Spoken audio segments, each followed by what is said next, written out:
नमस्कार, मैं हूं पुष्पेंद्र चौधरी और आप देख रहे हैं इंडिया वॉइस। देवभूमि समाचार में आपका स्वागत है। बुलेटिन की शुरुआत करेंगे बड़ी खबर के साथ। देहरादून से बड़ी खबर आपको बता देते हैं। धामी सरकार की अहम बैठक जारी है और सीएम धामी की अध्यक्षता में ये कैबिनेट की बैठक हो रही है, तो कई अहम मुद्दों पर भी मोहर लग सकती है। देहरादून से बड़ी खबर आपको बता रहे हैं, जहां पर सीएम धामी की अध्यक्षता में कैबिनेट बैठक जारी है और कई अहम मुद्दों पर भी मोहर लग सकती है। कैबिनेट मंत्री सत्यपाल महाराज, गणेश जोशी इस बैठक में शामिल हैं, तो वहीं धन सिंह रावत, रेखा आर्या भी इस बैठक में मौजूद हैं। तो कैबिनेट बैठक सीएम धामी की अध्यक्षता में देहरादून में जारी है और कई अहम मुद्दों पर चर्चा हो रही है और कई अहम मुद्दों पर भी मोहर लग सकती है। धामी सरकार की अहम बैठक जारी है और कई बड़े नेता धन सिंह रावत, रेखा आर्या इस बैठक में मौजूद हैं और कई अहम मुद्दों पर इस बैठक में मोहर लग सकती है। तो ये बैठक काफ़ी ज़्यादा अहम मानी जा रही है। कैबिनेट मंत्री सत्यपाल महाराज और गणेश जोशी भी इस बैठक में शामिल है।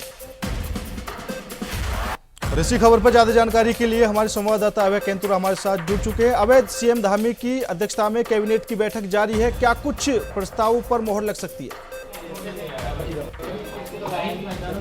देखिए, सबसे बड़ी बात यह है कि आज की इस कैबिनेट बैठक में सभी की निगाहें यहां पर टिकी हुई है। मुख्यमंत्री पुष्कर सिंह धामी की अध्यक्षता में जो कैबिनेट बैठक है वो इस समय सचिवालय में गतिमान है और ये बैठक चल रही है। और सबसे बड़ी बात यह कि इस बैठक में कई अहम प्रस्तावों पर हरी झंडी मिलने की संभावना यहाँ पर जताई जा रही है। सबसे बड़ा ये कहा जा सकता है कि आज की इस कैबिनेट बैठक में जिस पर सभी की निगाहें वो है आबकारी नीति को लेकर, क्योंकि आबकारी नीति को लेकर जो बदलाव अब तक किए जाना है उन बदलावों का क्या कुछ रहने वाला है, किस प्रकार से काम आबकारी नीति यहाँ पर करेगी, क्या कुछ उसमें राहत आबकारी के जो जुड़े हुए जो लोग हैं उनको यहाँ पर मिल पाएगी और प्रदेश की जनता किस प्रकार से इस नई आबकारी नीति से राहत यहाँ पर महसूस कर सकती है। साथ ही सरकार कैसे अपना राजस्व यहाँ पर इस आबकारी के माध्यम से और यहाँ पर बढ़ा सकती है, उन सब चीज़ों को लेकर सभी की निगाह आज की इस कैबिनेट बैठक में टिकी हुई है। इसके अलावा जो संभावना जताई जा रही है, जो सूत्र बता रहे हैं वो यही है कि आज की इस कैबिनेट बैठक में ये आबकारी नीति को लेकर जो सबसे बड़ा है वो है जो ओवर रेटिंग है उसको लेकर बड़े सख्त नियम यहाँ पर बनाए जा सकते हैं। ये कह सकते हैं कि आबकारी का जो दायरा है, शराब का जो दायरा है, खासतौर पर गंगा वाले जो क्षेत्र है, गंगा के निकटवर्ती जो शहर है, चाहे आपका ऋषिकेश हो या हरिद्वार हो, उस पर किस प्रकार से वहाँ पर असरदार रहने वाला है, क्या कुछ कार्य वहाँ पर किए जाने हैं, किस प्रकार से वहाँ पर इस सब चीज़ों को लेकर कार्य होना, उस पर भी निर्णय यहाँ के आज की कैबिनेट बैठक में लिए जा सकता है। साथ ही शिक्षा से जुड़े हुए महत्वपूर्ण विषय ऐसे हैं जिन पर आज की कैबिनेट बैठक में निर्णय हो सकता है। उसमें चतुर्थ श्रेणी के जो कर्मचारी हैं जिनको आउटसोर्सिंग के माध्यम से रखा जाना है, उन पर आज कैबिनेट बैठक के यहाँ पर मोहर यहाँ पर लग सकती है। शिक्षा विभाग को बड़ी राहत मिल सकती है क्योंकि चतुर्थ श्रेणी के जो पद रिक्त है उन्हें आउटसोर्स के माध्यम से भरा जा सकता है। साथ ही और भी दूसरे विभाग है, चाहे आपका स्वास्थ्य विभाग हो या फिर दूसरे विभाग हो, उनकी जो सेवा नियमावली है उनको लेकर आज यहाँ पर मंजूरी यहाँ पर मिल सकती है, उनमें संशोधन यहाँ पर हो सकता है और जो रिक्त पद है विभागों में उनको भरे जाने की जो संभावना है उसको लेकर भी आज कैबिनेट की तरफ से निर्णय यहाँ पर लिया जा सकता है। तो ये कहा जा सकता है कि ये बैठक महत्वपूर्ण है और आगामी दिनों में सरकार किस प्रकार से अपना विकास का रोडमैप आगे बढ़ाने वाली है। विकास का जो रोडमैप बनाया गया वो इस बजट सत्र में जो बजट पास हुआ है उसके बाद कैसे इन विकास की योजनाओं को धरातल पर उतारा जा सकता है उसको लेकर आज की इस कैबिनेट बैठक में मंथन चल रहा है। जी बिल्कुल अवैध, क्योंकि अभी उत्तराखंड में राष्ट्रमंडल खेलों का भी समापन हुआ, यूसीसी लागू हुआ, कई बड़ी जो कानून थे वो भी देखने को मिले और अभी इस बैठक में धन सिंह रावत, गणेश जोशी, खेल मंत्री रेखा आर्या भी मौजूद है, तो क्या उनकी तरफ से भी कुछ प्रस्तावों को लेकर चर्चा की जा सकती है? देखिए, सबसे बड़े प्रस्ताव में आप ये कह सकते हैं कि जैसे राष्ट्रमंडल खेल यहाँ पर हुए हैं, 38 राष्ट्रमंडल खेलों का समापन पिछले महीने ही यहाँ पर हुआ, तो ऐसे में कह सकते हैं कि जब राज्य के भीतर इन राष्ट्रमंडल खेलों का आयोजन यहाँ पर हुआ था तो उत्तराखंड राज्य को बड़ा लाभ यहाँ पर मिला था और उस लाभ में कह सकते हैं कि राज्य के भीतर जो सबसे बड़ी चीज़ है कि खेल के जो इंफ्रास्ट्रक्चर है, खेल की जो सुविधाएं वो बड़ी सुदृढ़ होती हुई नजर आई है। उत्तराखंड राज्य ने पहली बार राष्ट्रमंडल खेलों में अपना नया रिकॉर्ड स्थापित करने का काम यहाँ पर किया। पिछले राष्ट्रमंडल खेलों में जहां उत्तराखंड को सिर्फ 24 मेडल मिल पाए तो वहीं इस बार सिर्फ 24 गोल्ड मेडल अकेले उत्तराखंड ने यहाँ पर जीता। जो पदकों की जो संख्या रही है इस बार राष्ट्रमंडल खेलों में वो 102 पदक इस बार उत्तराखंड ने पूरे इस राष्ट्रमंडल खेलों में यहाँ पर जीते हैं। इसके अलावा जो आउट ऑफ टर्न प्रमोशन होने यानी खेल विभाग की तरफ से जो खिलाड़ियों जिन खिलाड़ियों ने उत्कृष्ट प्रदर्शन यहाँ पर करा, उन्हें सीधे तौर पर सरकारी सेवाओं का लाभ देने, सरकारी सेवाओं से जोड़ने का लाभ, या अगर सरकारी सेवाओं में तो किस प्रकार से उनको पदोन्नति का लाभ दिया जा सकता है, उसको लेकर भी प्रस्ताव आने की संभावना यहाँ पर जताई जा रही है। अब तक सरकार ने जो 4% क्षैतिज आरक्षण देने की बात कही थी, उसमें कुछ और बड़ा संशोधन यहाँ पर हो सकता है। साथ ही ये कह सकते हैं कि किसानों से जुड़ी हुई जो योजनाएं हैं, खासतौर पर कृषि और बागवानी से जुड़ी जो योजनाएं, उस पर नया स्वरूप किस प्रकार से रहने वाला है, क्योंकि हॉर्टिकल्चर और बागवानी को कैसे किसानों की आर्थिकी से जोड़ा जा सकता है, मजबूत दृष्टि किया जा सकता है, उसको लेकर भी आज की इस कैबिनेट बैठक पर निर्णय यहाँ पर हो सकता है। तो बहुत सारी चीजें हैं जिसको लेकर सभी की संभावना यहाँ पर टिकी है, और आपसे कुछ देर में जब कैबिनेट बैठक समाप्त होगी तो कैबिनेट ब्रीफिंग के माध्यम से पता चल पाएगा कि कौन कौन से महत्वपूर्ण निर्णय आज सरकार की तरफ से इस कैबिनेट बैठक में लिए गए हैं। जी बिल्कुल है, और क्योंकि चारधाम यात्रा को लेकर भी सरकार एक्टिव मोड पर है, जो अधिकारी हैं उनको भी साफ तौर पर निर्देश दिए गए हैं, और दूसरी तरफ अभी चमोली में भी एक घटना देखने को मिली, तो क्या इन मुद्दों पर भी चर्चा कहीं ना कहीं हो सकती है? देखिए, चारधाम यात्रा का संचालन कैसे बेहतर तरीके से किया जा सकता है, उसको लेकर भी बातचीत यहाँ पर होगी, क्योंकि चारधाम यात्रा उत्तराखंड सरकार के लिए महत्वपूर्ण है, उत्तराखंड के आर्थिकी से जुड़ी हुई महत्वपूर्ण योजना है। तो ऐसे में कहा जा सकता है कि चारधाम यात्रा को और सुगम बनाने के लिए सरकार कई महत्वपूर्ण निर्णय यहाँ पर ले सकते हैं, खासतौर पर स्वास्थ्य विभाग से जुड़े हुए जो निर्णय हो सकते हैं, यानी पहाड़ी क्षेत्रों में चारधाम यात्रा मार्गों में डॉक्टरों की जो नियुक्ति वहाँ पर होनी है, जो फैसिलिटीज वहाँ पर अस्पतालों को देनी है, उसको लेकर बातचीत वहाँ पर हो सकती है। साथ ही जो स्वास्थ्य मित्रों को लेकर, तैनाती को लेकर जो सब तक स्वास्थ्य मंत्री ने जो ऐलान किया था, जिस चीज़ की बात हुई थी, उस पर किस प्रकार से स्वास्थ्य विभाग काम कर सकता है, उसको लेकर बातचीत यहाँ पर होंगे। ये कहा जा सकता है कि राज्य सरकार कैबिनेट के निर्णयों के माध्यम से चारधाम यात्रा से जुड़े हुए जो महत्वपूर्ण विषय हैं, खासतौर पर यात्रा को सुगम कैसे बनाया जा सकता है, भीड़ नियंत्रण कैसे की जा सकती है, और धामों की जो कैरिंग कैपेसिटी है उसको किस प्रकार से बढ़ाया जा सकता है, उन सब चीज़ों को लेकर भी बातचीत यहाँ पर होगी। तो कह सकते हैं कि आज की कैबिनेट बैठक में कई महत्वपूर्ण निर्णय होंगे, और सभी की निगाह उन निर्णयों पर टिकी हुई है, जिसका अब से कुछ देर बाद यानी जब कैबिनेट बैठक समाप्त होगी तो कैबिनेट की ब्रीफिंग होगी, उसमें उन सब चीज़ों का पता यहाँ पर चल पाएगा। लेकिन राज्यवासियों की निगाहें इस समय कैबिनेट बैठक में टिकी हुई, क्योंकि आप ही ये कह सकते हैं कि कुछ दिन पहले ही राज्य सरकार का बजट सत्र समाप्त हुआ है, और उस बजट सत्र में सरकार ने पहली बार 1 लाख करोड़ से ज़्यादा का बजट पास किया है। तो ऐसे में सरकार का जो योजनाओं को लेकर जो रोड मैप बना हुआ है, सरकार ने जो अपनी रणनीति बनाई है, वो इस कैबिनेट बैठक में लिए गए निर्णयों के माध्यम से उसकी झलक भी यहाँ पर देखने को मिलेगी कि किस प्रकार से उन योजनाओं को धरातल पर उतारने का काम सरकार की तरफ से किया जाएगा। जी ठीक है, ज़्यादा जानकारी देने के लिए आपका बहुत बहुत धन्यवाद। सीएम धामी की अध्यक्षता में कैबिनेट बैठक जारी है और कई अहम मुद्दों पर मोहर लग सकती है। कैबिनेट मंत्री सतपाल महाराज, रेखा आर्या, धन सिंह रावत, कई मंत्री मौजूद हैं। बढ़ते अगली खबर की ओर। खबर देहरादून से है, जहां 7 मार्च से 9 मार्च तक राजभवन में बसंतोत्सव का आयोजन किया जा रहा है। राज्यपाल लेफ्टिनेंट जनरल गुरमीत सिंह ने बसंत उत्सव को लेकर कर्टन रेजर जारी किया गया। राज्यपाल लेफ्टिनेंट जनरल गुरमीत सिंह ने बताया कि हर बार की तरह इस बार भी इस आयोजन के लिए आम जनता को आमंत्रित किया जा रहा है। 7 से 9 मार्च तक लोग निःशुल्क राजभवन में प्रवेश कर सकते हैं और इसका कार्यक्रम में भाग ले सकते हैं। बता दें, विभिन्न प्रतिस्पर्धाएं इसमें आयोजित की जा रही हैं। प्रदेश भर के पुष्प विवाह से संबंधित किसान इसमें आमंत्रित किए गए।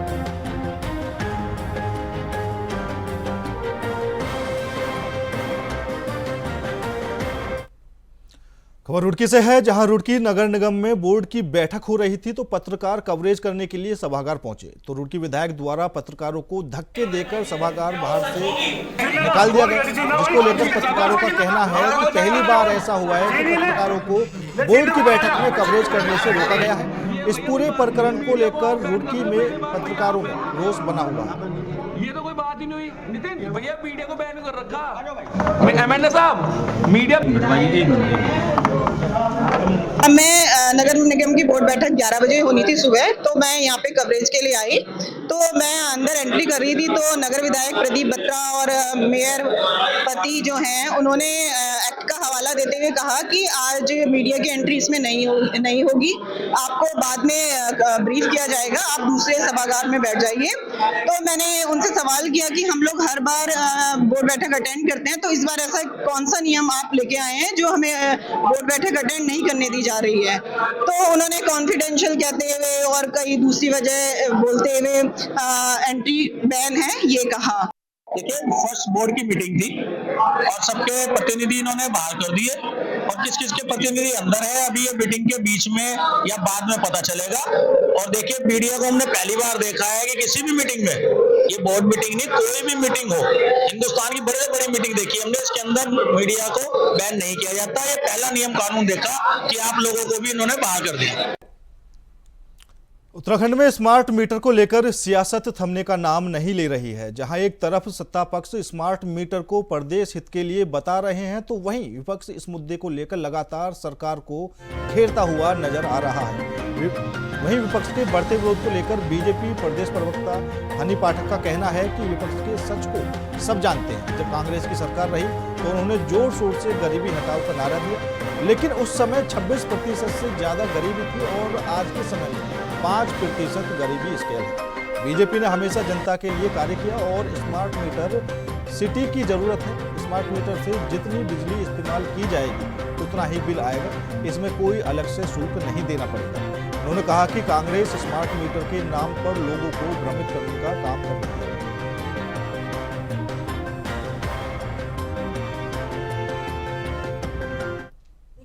बस करें ये अब अपनी जो झूठी बातें बतंगड़ शुरू किए हुए हैं, क्योंकि यहाँ जर्रे जर्रे पर सच इनका लिखा हुआ है। जो ये गरीबों की बात आज कर रहे हैं, इनके शासनकाल में 26% गरीबी स्तर था। ये गरीबी हटाओ का नारा देते थे, लेकिन 26% से ज्यादा गरीबी स्तर ग्रामीणों में था। और आज के यहाँ पे आज के समय में भारतीय जनता पार्टी के समय में देखा जाए तो मात्र 5% स्तर है ग्रामीण में गरीबों का।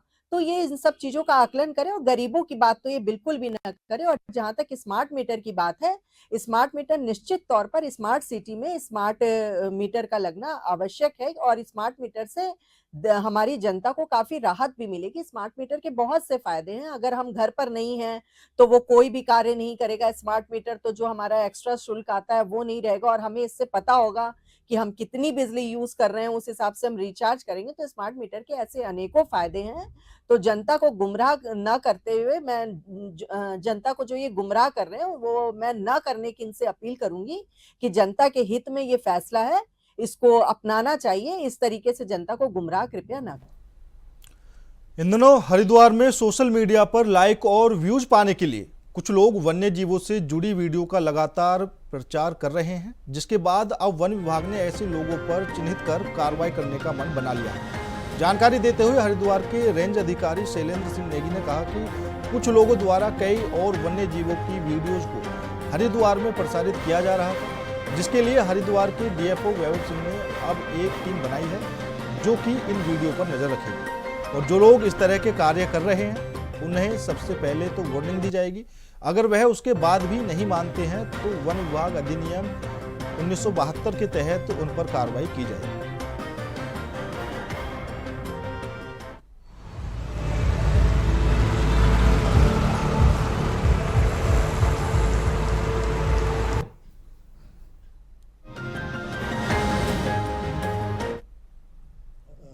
के तहत जो है किसी भी वन्य जीव की वीडियो बनाना या तंग करना या उसके पीछे बाइक दौड़ाना, जैसे कि कई वीडियो हमारे संज्ञान में भी आए कर रहे हैं लोग, तो ये कानूनन अपराध है। और इसमें हमारे द्वारा टीमों का गठन किया गया है। हर सेक्शन में सेक्शन अधिकारी के नेतृत्व में टीम बनाई गई है, जिन्हें उन्हें निर्देश दिए गए हैं कि उनको जो है पहले वार्न करा जाए। अगर वार्निंग से नहीं समझते हैं तो उनके तहत वन्य जीव संरक्षण अधिनियम के तहत कार्रवाई की जाएगी। आगे हाँ, कई ग्रुपों के माध्यम से भी हमारे पास आती हैं और कई और लोगों के माध्यम से भी हमारे पास वीडियोस आती हैं कि हरिद्वार की ये वीडियो है। पर जब हम देखते हैं उसे, नेट पे उसे देखते हैं, तो उसमें पता लगाया जाता है कि ये जो वीडियो थी काफ़ी पुरानी थी। तो इसके लिए भी मैं आपके माध्यम से समस्त जनता, जो भी यहाँ की जनता है हरिद्वार की, उनसे ये रिक्वेस्ट करूँगा कि ऐसी भ्रामक जानकारी ना फैलाएं, क्योंकि ये भी अपने आप में वन्य जीव संरक्षण अधिनियम के तहत एक कानूनन जुर्म है। इसमें भी आपके खिलाफ कार्रवाई हो सकती है। इसमें जो है हमारे डीएफओ साहब के विशेष निर्देश हैं कि जो भी ऐसा कार्य करते हैं उनका चिन्हीकरण किया जाए और उनके खिलाफ जो है सख्त से सख्त। उत्तराखंड में कांग्रेस हाल ही में हुए निकाय चुनावों को देखते हुए एक ड्राइव करने जा रही है, जिसमें कई महत्वपूर्ण चीजों को देखा जाएगा। इसको लेकर कांग्रेस की दिल्ली में बैठक भी हुई। इसके बारे में जानकारी देते हुए उत्तराखंड कांग्रेस के प्रदेश अध्यक्ष करण महारा ने कहा कि कुछ निगमों में 20 ऐसे लोगों को चिन्हित किया जाएगा जिनके वोट कटे हैं या बदले गए हैं। उसकी वजह से जानने की कोशिश की जाएगी कि किस कारण से वोट काटे गए हैं। और किस बीएलओ ने इसके लिए नोटिस दिया, वो सब जानकारी ली जाएगी और इसमें जो भी दोषी है उसके खिलाफ सख्त कार्रवाई की जाएगी।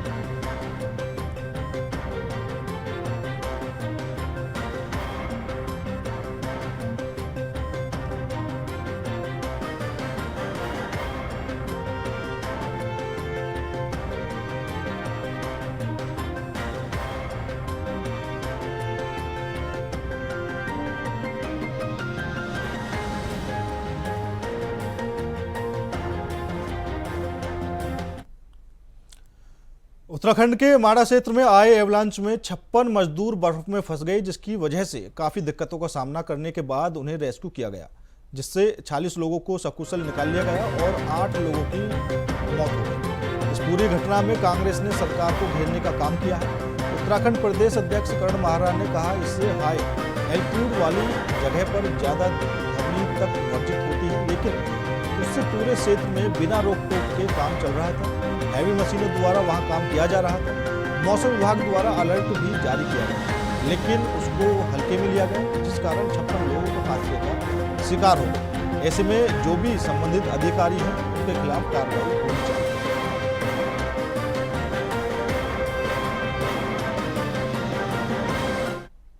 मौसम का अलर्ट था और उतने अलर्ट के बाद भी वहाँ लोगों से काम कराया गया। और आप सब लोग जानकार हैं इस बात के कि ध्वनि का जो वाइब्रेशन है वो हायर एल्टीट्यूड्स में कितना खतरनाक होता है। जहाँ 12 महीने बर्फ़ रहती है, एवलांचेस आने का खतरा रहता है, वहाँ ऊंची ध्वनि से बचा जाता है। और वहाँ ऐसे में हथौड़े चल रहे हैं, बड़ी भारी मशीनें ले जाई गई हैं। और ये दुर्भाग्यपूर्ण है कि अलर्ट के बाद भी वहाँ मजदूरों को काम में लगाया गया। जो मरे हैं उनके लिए हमारी शोक संवेदनाएं हैं, लेकिन जिन अधिकारी और कर्मचारियों की कारगुजारी ये रही है या जिन जो इसके लिए दोषी है उनके खिलाफ निश्चित ही कार्रवाई। उत्तराखंड के कुमाऊं और गढ़वाल के इलाकों के सरकारी और अनुदानित विद्यालयों को अब तकनीकी शिक्षा का नया आयाम मिलने जा रहा है। एयरपोर्ट अथॉरिटी ऑफ इंडिया के कॉर्पोरेट सोशल रिस्पॉन्सिबिलिटी प्रोग्राम के तहत पौड़ी और नैनीताल जिले के 80 स्कूलों को डिजिटल सामग्री दी गई है, जिससे छात्र अब स्मार्ट क्लास का हिस्सा बन सकेंगे। आपको बता दें कि रामनगर के पीएनजी महाविद्यालय में आयोजित एक विशेष कार्यक्रम में इन स्कूलों को डिजिटल संसाधन प्रदान किए गए। इस कार्यक्रम का आयोजन मानव सेवा समिति द्वारा किया गया। इस पहल के दौरान 34 सरकारी और अनुदानित स्कूलों को डिजिटल इक्विपमेंट भी वितरित किए गए। कार्यक्रम के मुख्य अतिथि उत्तराखंड विद्यालय शिक्षा परिषद के सचिव विनोद प्रसाद सिमल्टी ने इस अवसर पर कहा कि सरकार की तरफ से दी जाने वाली डिजिटल सामग्री का कई बार उचित उपयोग नहीं हो पाता। यह हमारी जिम्मेदारी है कि हम इन संसाधनों का सही तरह से उपयोग करें, ताकि ग्रामीण क्षेत्रों के छात्र भी तकनीकी शिक्षा में आगे बढ़ सकें। CSR फंडिंग के तहत मानव सेवा समिति दिल्ली के द्वारा उत्तराखंड के 80 स्कूलों में ये डिजिटल सामग्री वितरण का कार्यक्रम चल रहा है। इसका ये चौथा चरण है। इससे पूर्व में 3 चरणों में डिजिटल सामग्री उत्तराखंड के विभिन्न जनपदों को। मैं VN शर्मा हूँ, मैं रिटायर्ड प्रोविडेंट फंड कमिश्नर हूँ और रिटायरमेंट से पहले भी और उससे ड्यूरिंग भी और बाद में भी ये सेवा में मेरी रुचि रही है। और खासकर रिटायरमेंट से तो हम उत्तराखंड में ही ज़्यादा फोकस है। ये एयरपोर्ट अथॉरिटी ने हमें 14 आइटम की एक सब्सिडी दी है, जो करीब 80 स्कूलों में जाएगा। करीब क्या 80 स्कूलों में जा रहा है, जहां पहले से कोई डिजिटल लैब नहीं है या स्मार्ट टीवीज नहीं है, जहां पर ये सुविधा नहीं है कि अगर वर्चुअल क्लास करनी हो तो कैसे की जाए। तो ये मन में आया था ये डिफिकल्ट टास्क, छांटना, बनाना, लिखना। फिर दोबारा से हमने 40 बीच में फिर किए, क्योंकि उनको आ गए थे तो उनको कैंसिल करके दोबारा लिस्ट बनाई। तो इस तरह से हमने 80 की लिस्ट बनाई और फाइनल हो गई। इसके बाद भले किसी को डबल मिल जाए पीछे से और कहीं आ जाए, फिर वो हमारी जिम्मेदारी। अभी तक फिलहाल वंचित स्कूलों को हमने दिया है।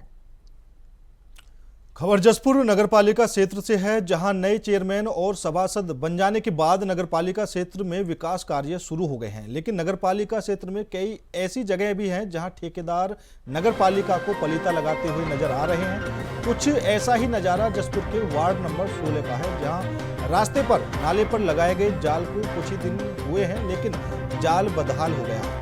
तो वहीं वार्ड नंबर 3 में रास्ते का निर्माण कार्य चल रहा है। इस पूरे मामले पर अधिशासी अधिकारी नगरपालिका जसपुर शाहिद अली ने बताया कि अभी नगरपालिका को किसी ठेकेदार के विरुद्ध कार्रवाई की शिकायत प्राप्त नहीं हुई है, लेकिन अगर कोई शिकायत प्राप्त होती है, कोई ठेकेदार मानकों के विपरीत कार्य करता है तो उसकी जांच कर नियम के अनुसार कार्रवाई की जाए।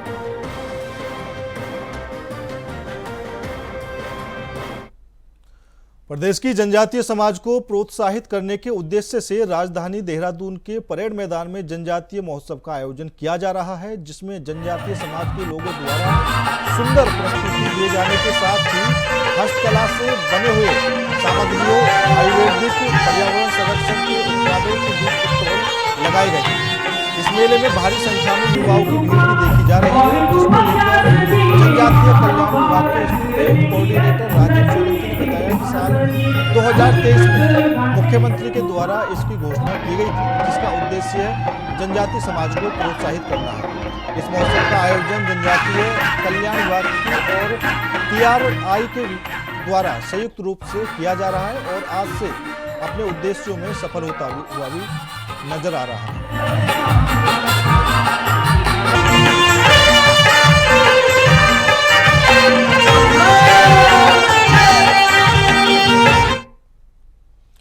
उत्तराखंड के पर्वतीय जिलों में आज एक बार फिर मौसम का मिजाज बदलने के आसार हैं। वहीं मौसम विज्ञान केंद्र ने देहरादून, उत्तरकाशी, रुद्रप्रयाग, चमोली, बागेश्वर, अल्मोड़ा, पिथौरागढ़ और टिहरी में हल्की बारिश होने की संभावना जताई है। साथ ही आकाशीय बिजली चमकने के साथ बर्फबारी का येलो अलर्ट जारी किया गया है। आपको बता दें कि 3000 मीटर से अधिक ऊंचाई वाले क्षेत्रों में बर्फबारी होने की भी संभावना है, जबकि 3 मार्च के बाद प्रदेश भर में मौसम शुष्क बना रहेगा। के संगठन पर्व के रूप में संगठनात्मक चुनाव का अभियान चल रहा है और हमारे सभी बूथों के अध्यक्ष का चुनाव के बाद हमारे प्रदेश में भारतीय जनता पार्टी के जितने मंडल हैं उनमें सभी में मंडल अध्यक्षों के चुनाव की प्रक्रिया पूरी हो चुकी है। मंडल अध्यक्षों की अधिकतर घोषणाएं भी हो चुकी हैं और अब हमारे जो प्रदेश में भारतीय जनता पार्टी की जिले की 19 इकाइयां हैं, 19 इकाइयों के जिलाध्यक्षों के चयन की प्रक्रिया चल रही है। प्रदेश नेतृत्व के द्वारा सभी जिलों में जिलाध्यक्षों के चयन की प्रक्रिया के लिए प्रदेश के वरिष्ठ नेतागणों को एक जिले के लिए 3-3 पर्यवेक्षक वहां पर भेजे गए, जिनके द्वारा वहां पर हमारे जो क्राइटेरिया बनाया गया था रायशुमारी के लिए, उन सभी पदाधिकारियों से पर्यवेक्षकों द्वारा रायशुमारी ली गई है और रायशुमारी में जो नाम उनके सामने आए हैं उनका पैनल तैयार करके पर्यवेक्षकों के द्वारा प्रदेश नेतृत्व को आज सौंपा गया है और पैनल पर प्रदेश नेतृत्व के द्वारा पर्यवेक्षकों के द्वारा विस्तार से उस पर चर्चा की जा रही है और जल्द ही हमारे जिलाध्यक्षों की भी। कोटद्वार बाईपास हाईवे को बनाने के लिए प्रशासन ने ग्रामीणों की जमीन अधिग्रहण की। इसके बदले प्रशासन ने ग्रामीणों को मुआवजा दिया, लेकिन प्रशासन की ओर से बांटे गए मुआवजे को लेकर ग्रामीणों का विरोध थमने का नाम नहीं ले रहा है। एक और NH प्रशासन की ओर से भूमि अधिग्रहण कर हाईवे के लिए जगह बनाने का काम जारी है, तो भूमि का उचित मुआवजा न मिलने से आक्रोशित ग्रामीण आंदोलन कर रहे हैं और प्रशासन के खिलाफ ग्रामीण आए दिन प्रदर्शन कर अपनी मांगों को रख रहे हैं। तो वहीं ग्रामीणों का कहना है कि भूमि और मकान का वैल्यूएशन कम किया गया है, जिससे लोगों को नुकसान हो रहा है। साथ ही ग्रामीण प्रशासन से दोबारा सर्वे करने की मांग कर रहे हैं। वहीं मामले में डीएम पौड़ी का कहना है कि लोगों की शिकायत का निस्तारण किया जा रहा है। साथ ही आर्बिट्रेशन में जितने मामले लंबित हैं उन्हें भी सुना जाएगा। मना कर रही थी, हाथ जोड़कर रो रही, गिड़गिड़ा रही थी कि मेरा मकान मत तोड़ जब तक मुआवजा ना दिया जाए।